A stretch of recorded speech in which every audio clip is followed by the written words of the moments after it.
Happiness is not something you need to go get. Happiness is what you will experience when you stop going after it.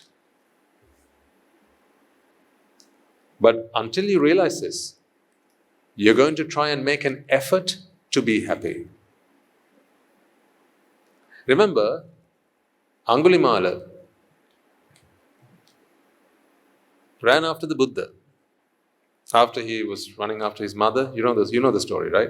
And then the Buddha goes and says, he tries to save Angulimala, because had he murdered his mother, that would have been a heinous sin, right? And you would not have been able to save him, what we call an anantariya papa karma.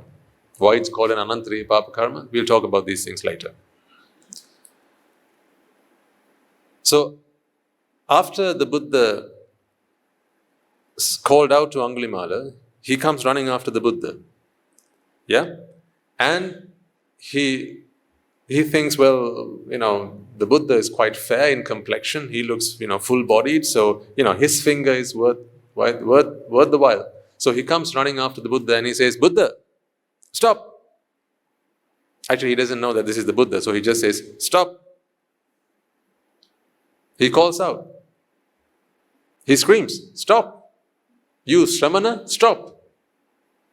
So what does the Buddha say? The Buddha says, Angulimala, I have already stopped. You're the one who's running. Now at this point, Angulimala is confused. As confused as you might be, perhaps, when I uttered the words, you're unhappy because you're running after happiness. So Angulimala stops, and at that moment, he asks the Buddha, you are a Shramana, and Shramanas don't lie.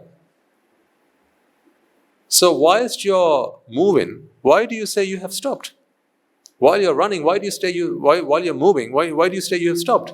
And the Buddha says, I have already stopped, Angulimala. You're the one who's still running. What does he mean by this? Now, I'm sure most of you, if not all of you, will have learned this maybe in the Dham Parcel or at school, right, for Buddhism. And you've heard of this story. And perhaps in the way that we were taught it, or the way that we understood it, was that the Buddha was talking about physically moving, running, going somewhere. In fact, that's not what he was talking about. What he said was, I have stopped going after happiness. But you are still doing that. You're still going after happiness. You're still pursuing happiness. You're still going after a happiness that you will hopefully receive by doing something, by going after something. But the Buddha says, no, Angulimala, you don't need to do that.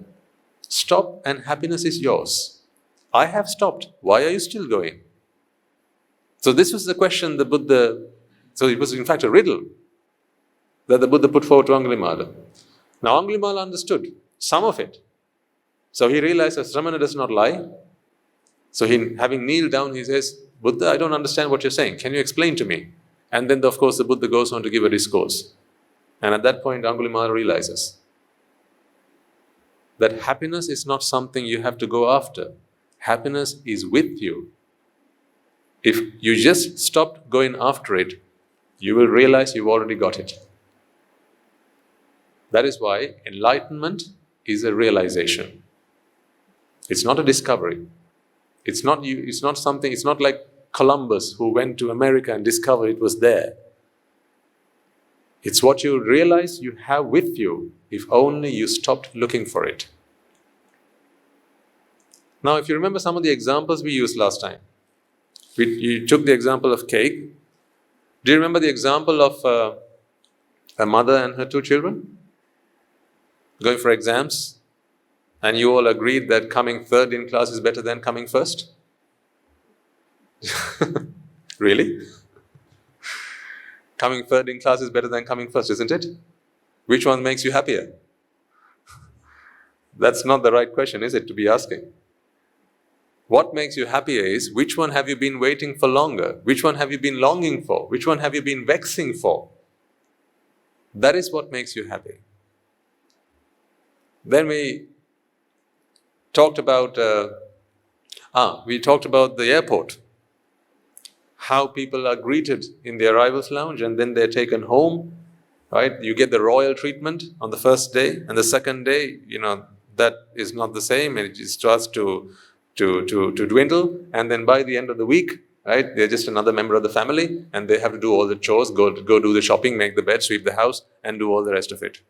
And we've started to wonder why it is so. Why is that the case? Then I also talked about, if you recall, how two people who only saw each other on Saturdays or Tuesdays for chemistry class, physics class, and maths class, and they thought I should wait for the next week to go and see her, right? When you first had a crush on someone, right? You may all remember this story. Do you? Yes, when you first had that crush and you look forward to that meeting. But you had to wait to see them, and the longer the wait, the more joyful it was when you finally got to see them. But then what you did was you tried to spend more time with them. Yeah? So once a week was not enough, so you somehow managed to see them once a day, and that was not enough, and then you decided, let's both live under one roof. Now you see them every day. So what's happened now? Where did that joy go? Two people who promise each other till death do us part, and then they split up. How do these things happen? These are the mysteries in life. They'll remain mysteries unless and until we begin to understand the psychology behind all of this. Why does the mind behave in these ways? If only you could understand why your mind behaves the way it does, ladies and gentlemen, you could live fuller and happier and simpler lives and just be content with life.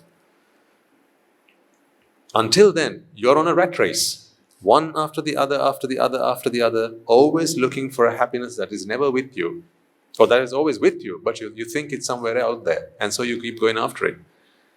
It's like the donkey going after the carrot. You must have seen that, in some pictures they draw it, there's a donkey and they tie a carrot on a stick that's tied to its back, but the carrot is always what? One step ahead of the donkey. So what does the donkey do? Always try to go forward in the hope that it's going to get a bite of the carrot. But the carrot smells sweet. So it can experience the smell of carrot, but it wants to taste the carrot. So it always tries to keep going forward, that hopeful, ever hopeful, that one day I'll get to take a bite of the carrot. So what do you call someone who does that? Okay. That is what I used to call myself.